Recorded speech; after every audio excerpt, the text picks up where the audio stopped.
자, MRS의 기본의 네 번째 시간이 되겠습니다. 자, 공명, 이완, 자기화 현상에 대해서 보도록 하겠습니다.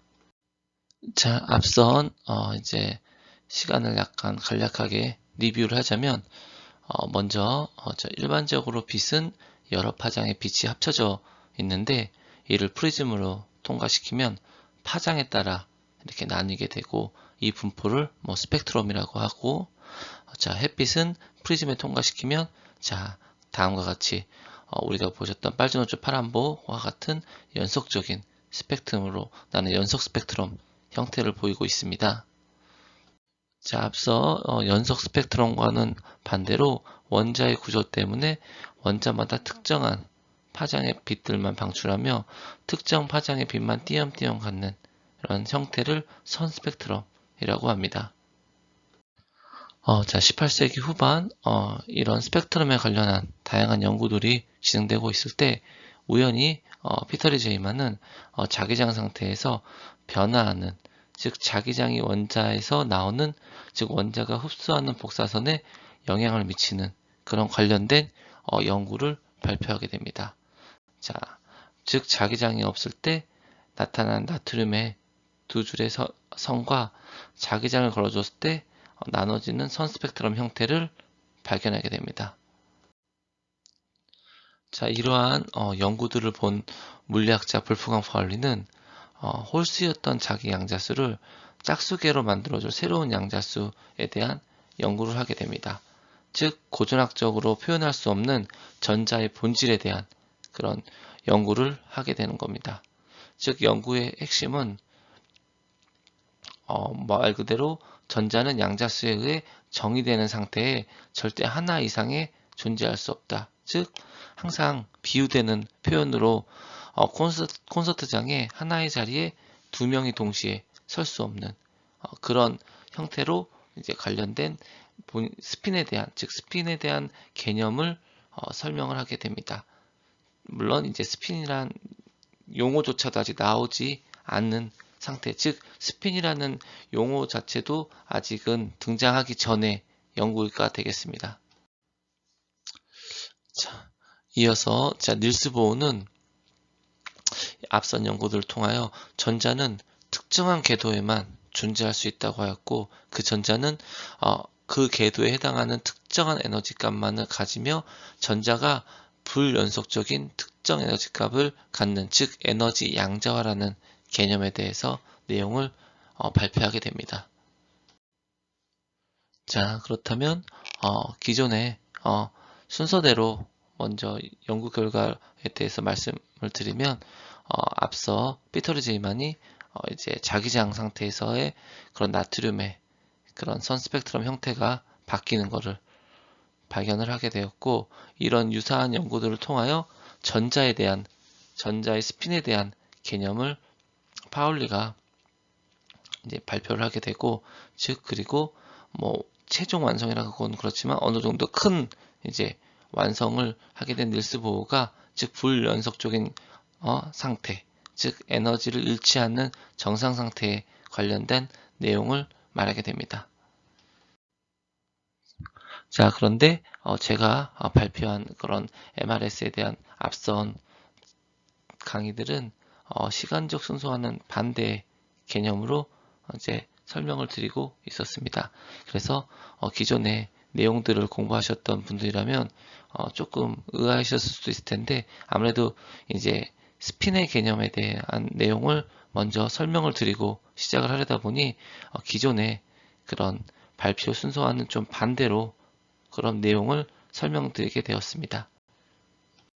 자, 그렇다면 자, 이제 지금까지 한 내용을 간략하게 정리하면 MRS는 흡수 분석의 일종이고, 즉 여러 에너지 상태에 놓여 있는 핵들이 각각의 에너지 준위의 차이에 해당하는 에너지를 흡수할 때 전이가 된다는 것, 즉 양자역학적 개념에 대해서 접근을 좀 해봤고요. MRS 현상을 위해서 에너지 준위들의 차이를 만들어야 된다.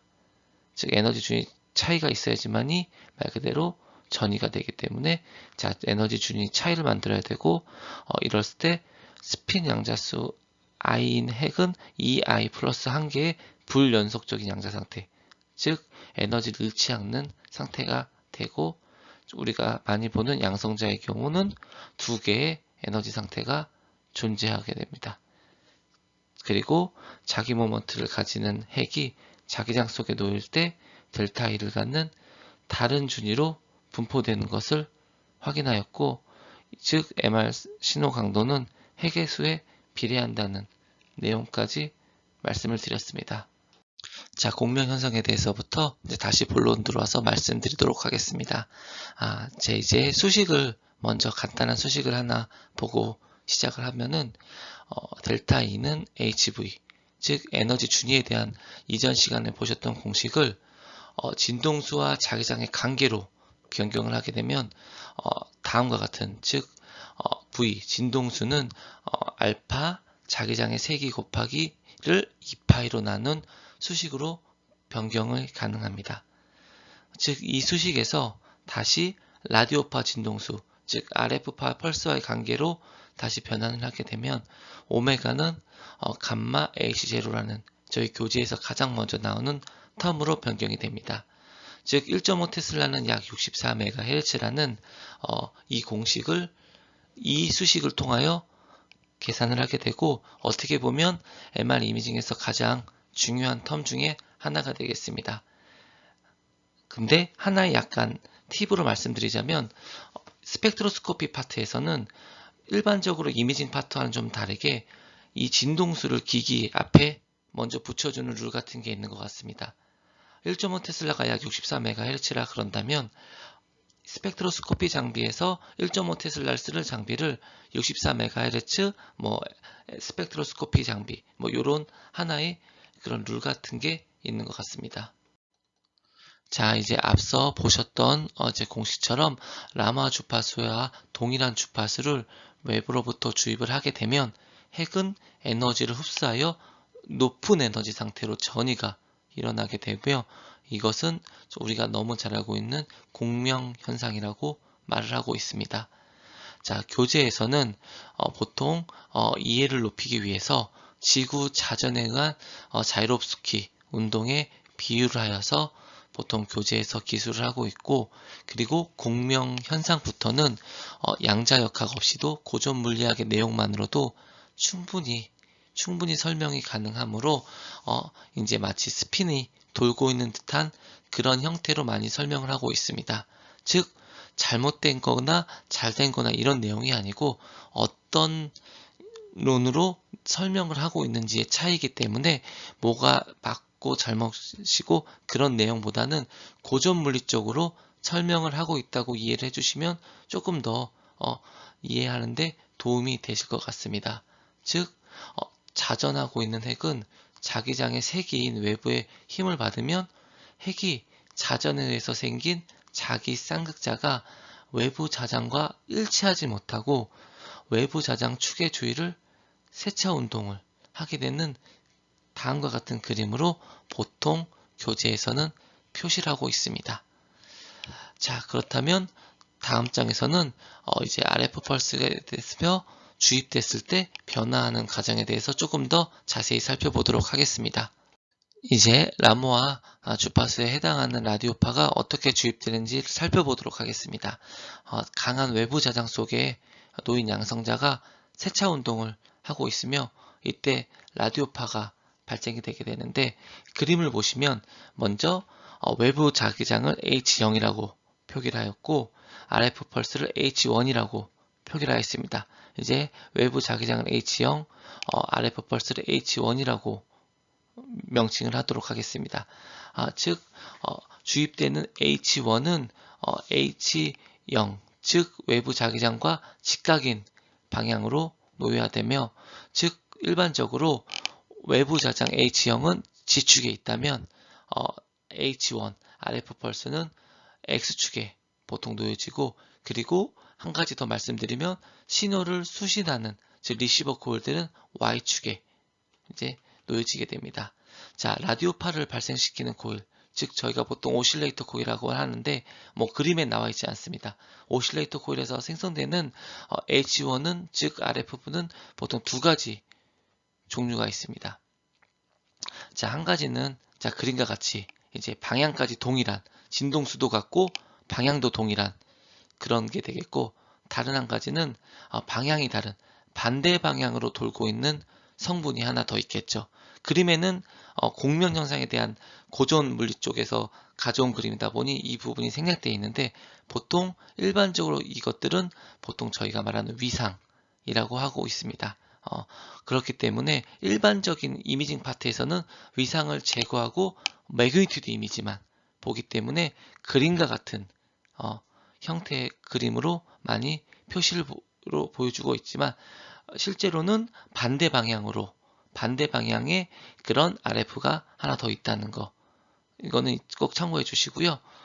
그리고 양성자의 세차 운동의 각속도, 즉 저희 앵글라 벨로시티가 라디오파 발생하는 곳에서 H1의 각속도가 같을 때 세차 운동을 하고 있는 양성자는 당연히 에너지를 흡수하게 되며 진행하고 있던 이제 세차 운동의 축을 벗어나게 되는 겁니다. 즉 다시 말하면 즉 결국엔 세차 운동을 하고 있는 것들이 RF 펄스에서 높은 에너지 상태로 되기 때문에 에너지 변화가 전이가 생겨서 세차 운동의 축을 벗어나게 되고, 이때 이 성분을 리시버 코일로 이제 신호를 받게 되는 것들이 일반적인 RF 펄스의 주입 과정이라 보시면 되겠습니다. 자, 그렇다면 앞선 내용까지 좀 보시면 좀 의아하신 부분이 분명히 있으실 겁니다.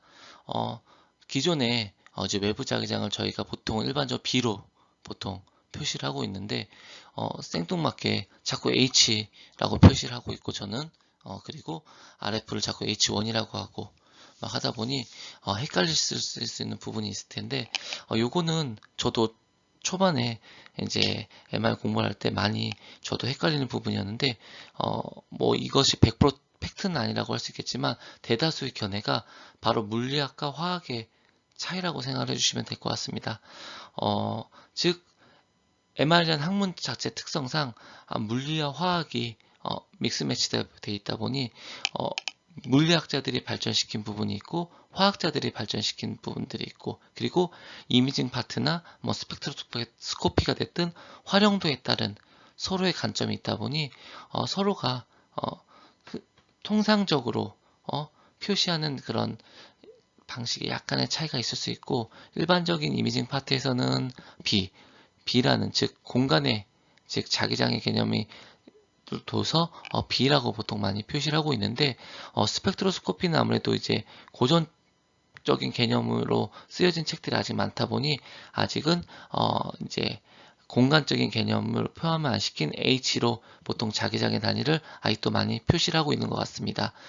이 부분에 대해서는 추후에 먹고 조금 시간이 남는다면은 약간 여담 시리즈로 조금 물리학자와 화학자들에 대한 그런 책 성향에 대해서 책 쓰는 성향에 대해서 다시 한번 말씀을 드리도록 하겠습니다.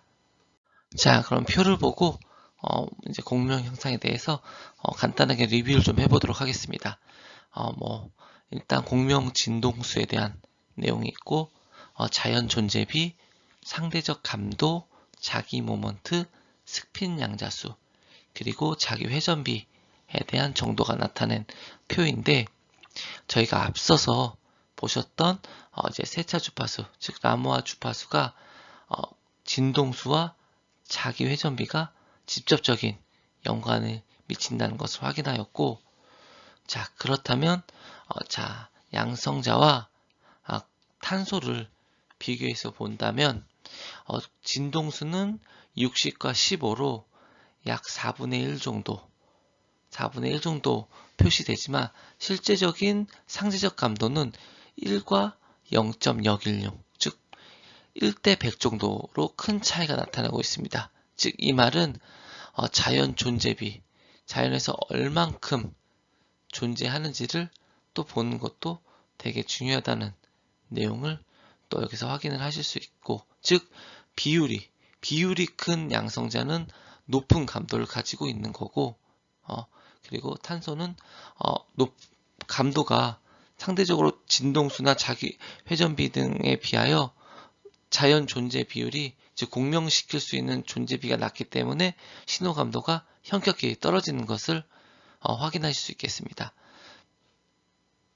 자, 앞서서 우리가 높은 에너지 상태보다 많은 여분의 낮은 에너지 상태의 핵들을 흡수하여 높은 상태로 전이하여 하는 이제 공명 현상을 보았다면 이제 더 이상 흡수는 일어나지 않으며 이 과정이 완료된 것을 저희가 보통 포화라고 합니다.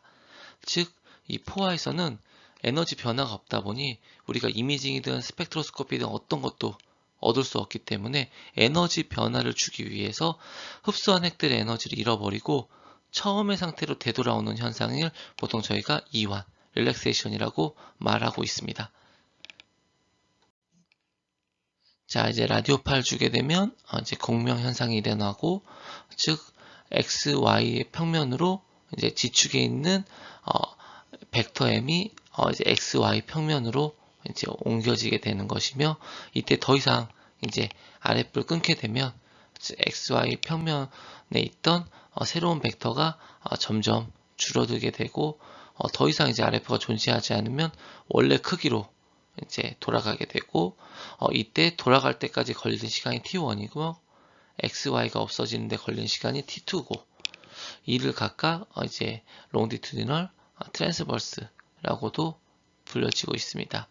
뭐 다 너무 잘 아는 내용을 너무 과장하게 설명했는데, 여기서 한 가지만 더 말씀드리면 x, y 성분을 가지고 있지 않는 즉 우리가 처음에 RF를 주기 전에, 즉 H1 외부 자기장의 상태인 벡터 M 상태에서 이놈들이 RF를 줘서 XY, 즉 지축을 벗어나게 되면 XY 평면상으로 놓여지게 되고, 이때 신호를 Y축에 놓여있는 리시버 코일로 수신을 하게 되는 겁니다. 자, 이 부분은 꼭 잊지 말아주세요. 즉 아까 앞선 페이지에서 Y축에 코일을 놓는다고 했는데, 즉 RF를 줘서 XY 평면으로 누워진, 즉 벡터 M을 Y축에 놓여진 수신 코일로, 리시버 코일로 신호를 수신을 하게 되기 때문에, 즉 직각의 방향에 코일이 놓여져야지만이 이 신호를 수신을 할 수 있게 되는 겁니다. 자, 이 부분 꼭 잊지 말아주세요. 자, 앞선 장과 똑같은 내용인데, 앞선 장과는 다르게 RF에 의한 자기장 M, 즉 벡터 M의 변화를 모식해 놓은 그림이고요. 뭐 똑같은 내용입니다. 즉 지축에 있던 방향들이 RF 펄스를 줘서 방향 지축에서 벗어나게 되고, 이때 다시 더 이상 이제 RF를 줄 수 없으면 원래 방향으로, 원래 상태로 돌아오는 내용을 모식도 해 놓은 것이고요. 말 그대로 릴렉세이션, 즉 공명과 이완은 저희가 교재에서부터 학창 시절부터 해서 임상에 나올 때까지 있는 내용들이 그대로, 더 이상의 그런 양자역학처럼 부족한 내용 없이 있는 그대로 서술이 내용을 보시면 되기 때문에 어려워하지 않는 부분이기 때문에 이렇게 가볍게 짚고 넘어가겠습니다. 조금 더 세부적인 내용은 MR 앞선 교수님들의 강의에서 조금 더 T1과 T2에 대한 내용을 또 보시는 것도 큰 도움이 될 것 같습니다. 자, 네 번에 MR 스펙트로스코피의 임상 내용을 말씀드리기 전에 기본 내용을 좀 보셨고요. 아무래도 좀 주 포인트는 이제 스핀에 대한 개념을 설명하는데 조금 많은 시간을 좀 할애한 부분, 그 부분에 대해서 조금 이해를 좀 해주시고, 자, 이제 다음 장부터는 임상편으로 해서 한번 시작해 보도록 하겠습니다. 감사합니다.